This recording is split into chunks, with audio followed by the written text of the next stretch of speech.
One thing I like about playgrounds, this playground in particular, I don't know if you can see it, this huge slide, this swing, they're group activities in the sense that they even facilitate that children play together.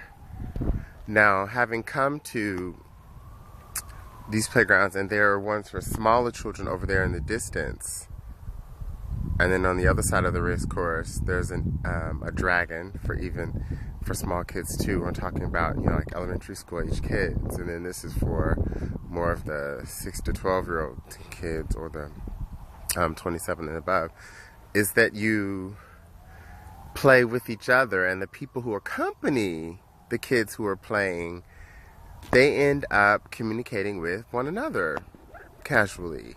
So in a sense, they facilitate all kinds of social interaction, which is important in a place. It says on the directions to the race course that it's a diverse population.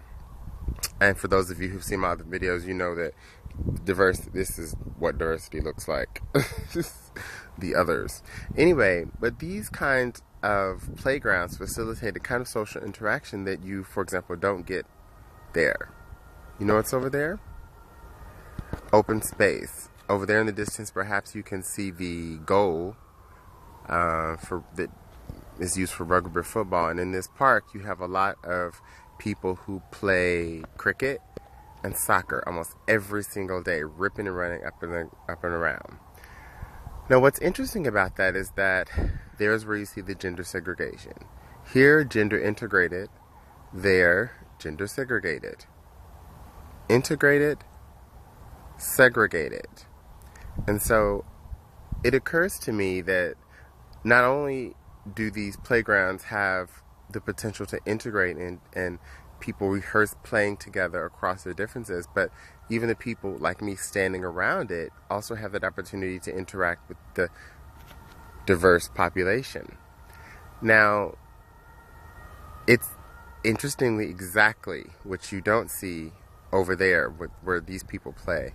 So, for example, in the distance over there, there's a group of Pakistani men who play almost every day cricket.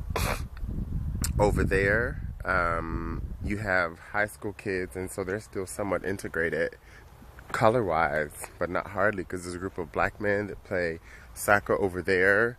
It's always a group of white guys, young, I would say almost high school guys, who play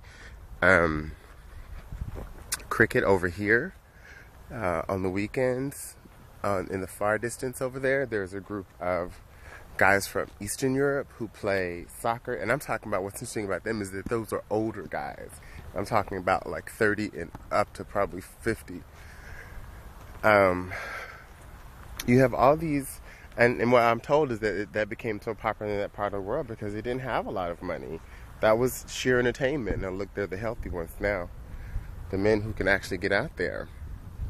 But I think there should be playgrounds for older people. Now, we're headed towards one such playground. In the distance there, you might see that white structure that's a sculpture, and it says "NU" for Northampton University in this really interesting way. And so adults might convene around there. But where really would be an adult playground that also would get us physical? So I'm proposing we take one of the mass and vast cricket and soccer fields and convert it into a more social play space, and to have obstacle course type things for adults. Which I think would be a continuation of the gender segregated playground.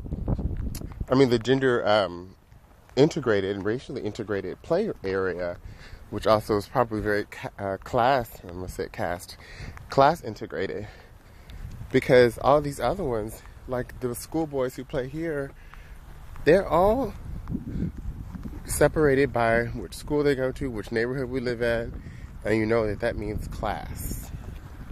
So we need to foster more public good.